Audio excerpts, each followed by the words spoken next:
Leonidas, a name whispered with reverence, etched in blood and glory. He was the warrior king of Sparta, a beacon of courage against the encroaching darkness of the Persian Empire.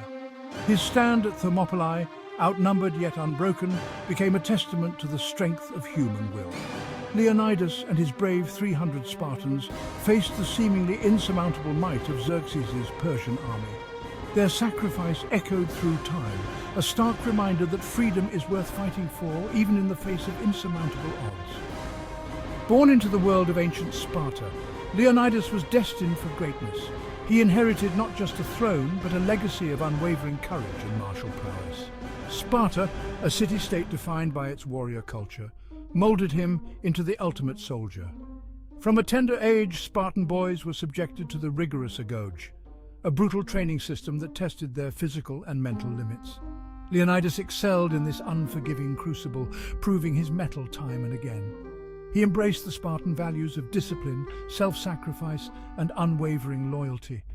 Every drop of sweat, every scar etched onto his body, honed him into the embodiment of Spartan ideals. Leonidas was more than just a king. He was the personification of Sparta's indomitable spirit. The Spartan throne was not a seat of luxury, but a call to duty. Leonidas understood this from his first breath. He was raised in the shadow of Spartan law, the great rhetra which demanded every citizen prioritize the state above all else. For a Spartan, life was not about personal gain, but about service, about safeguarding the polis, their city-state. Leonidas ascended to the throne, inheriting a Sparta teetering on the precipice of conflict. The Persian Empire, vast and hungry for conquest, cast a long shadow over the Greek world. Xerxes, the self-proclaimed king of kings, sought to crush Greek resistance and add their lands to his ever-expanding empire. The clash between these two titans was inevitable. The Spartans, renowned for their martial prowess, stood as a bulwark against this eastern threat. Their army, though small, was considered the finest in Greece. Each Spartan soldier was a highly disciplined warrior, trained from birth for the sole purpose of war. Leonidas, now their king, was tasked with leading them against the impending Persian invasion. The agoge. This ancient word sent shivers down the spines of Spartan children and instilled fear in the hearts of their enemies. It was more than just training, it was a way of life, a brutal and unforgiving system that forged boys into warriors of unparalleled skill and unwavering discipline. From the age of 7, Spartan boys were ripped from their mother's arms and thrust into the harsh world of the agoge. They endured grueling physical training, pushing their bodies to the limits of human endurance. They learned swordsmanship, hand-to-hand combat and battlefield tactics. Pain was their constant companion and resilience their closest friend. Every Spartan boy was taught to embrace hardship, to find strength in adversity, and to never show weakness. The agoge was not just about physical prowess, it was about forging the mind as well. Spartan boys were taught to be cunning, resourceful, and utterly fearless in the face of death. They learned to value duty above all else, to obey their superiors without question, and to place the needs of Sparta above their own. The drums of war beat louder with each passing day. Messengers raced across the Greek world, carrying news of the approaching Persian army. Xerxes, the Persian king, commanded a force so vast it was said to drink rivers dry. His army was a tapestry of conquered nations, a sea of shields and spears stretching as far as the eye could see. Fear gripped the hearts of many Greek city-states. Some chose to submit to Xerxes, hoping to avoid the Persian onslaught. Others, inspired by the Athenian call for unity, prepared for the inevitable clash.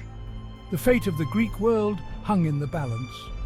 Leonidas, ever the pragmatist, knew that a united Greek front was their only hope of repelling the Persian invasion. He sent emissaries to various city-states, urging them to set aside their differences and face the common enemy.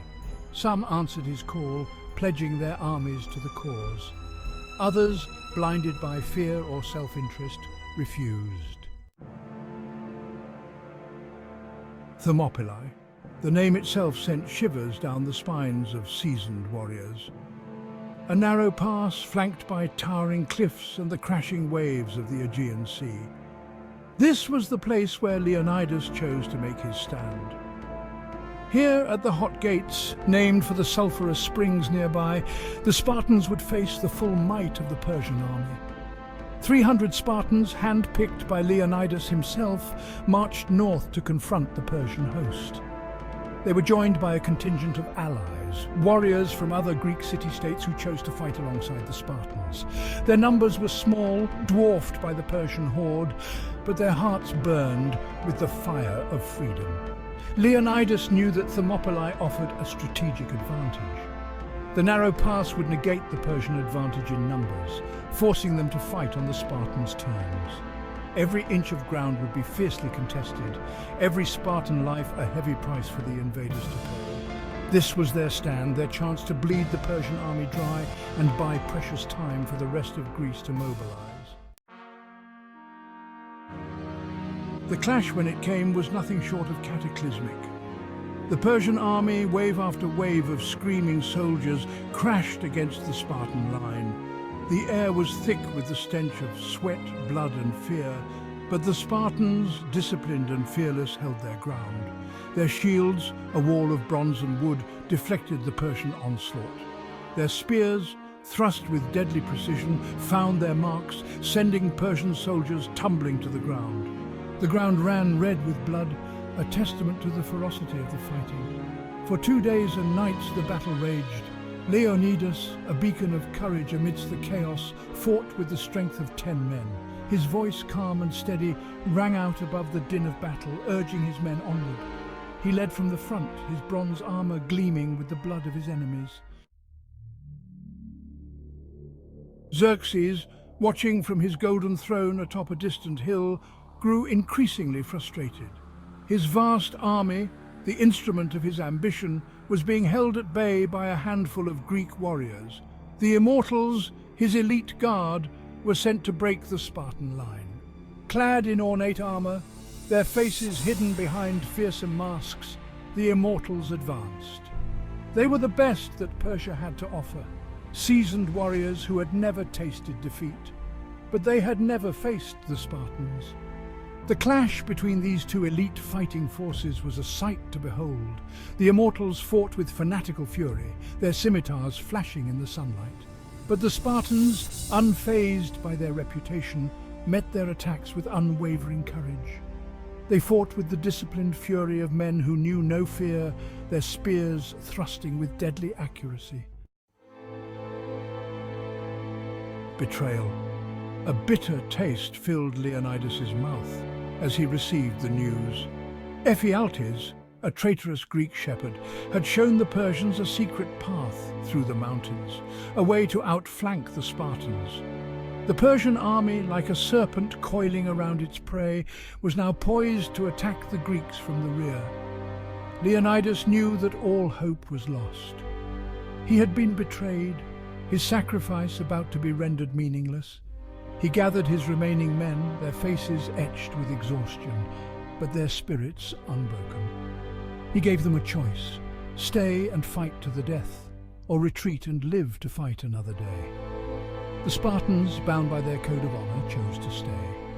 They would face their doom with their shields locked and their spears sharp, a testament to Spartan courage and unwavering loyalty. Leonidas, his heart heavy with grief but his resolve unshaken, prepared to meet his fate. The final battle was a whirlwind of steel and fury. The Spartans, surrounded and outnumbered, fought with the ferocity of cornered wolves. They inflicted heavy casualties upon the enemy, their spears reaping a bloody harvest. But the Persian numbers were too great. One by one, the Spartan warriors fell, their bodies riddled with arrows and wounds. Leonidas, his bronze armor stained crimson, fought with the strength of a demigod. But even he, the Lion of Sparta, was not invincible. He fell beneath a hail of arrows, his voice silenced forever. The Persian army had won a Pyrrhic victory. Their losses were staggering, a testament to the Spartans' valor. The legend of Leonidas and his 300, their sacrifice at Thermopylae, echoed throughout the ancient world. It became a symbol of courage against insurmountable odds, a testament to the strength of the human spirit. The sacrifice of Leonidas and his Spartans was not in vain. Their stand at Thermopylae bought precious time for the Greek city-states to unite and prepare for the Persian threat. Inspired by the Spartans' courage, the Greeks, under Athenian leadership, ultimately defeated the Persian invaders at the Battle of Salamis. But the legacy of Leonidas extends far beyond the battlefield. His story, passed down through generations, became a timeless tale of courage, duty, and sacrifice. It served as a reminder that even the most powerful empires can be challenged, that freedom is worth fighting for, no matter the cost. Leonidas, the Lion of Sparta, may have perished at Thermopylae, but his spirit lived on. His name became synonymous with unwavering courage, his sacrifice a beacon for those who dared to stand against tyranny. And so, it continues to this day. Remember Thermopylae, remember Leonidas,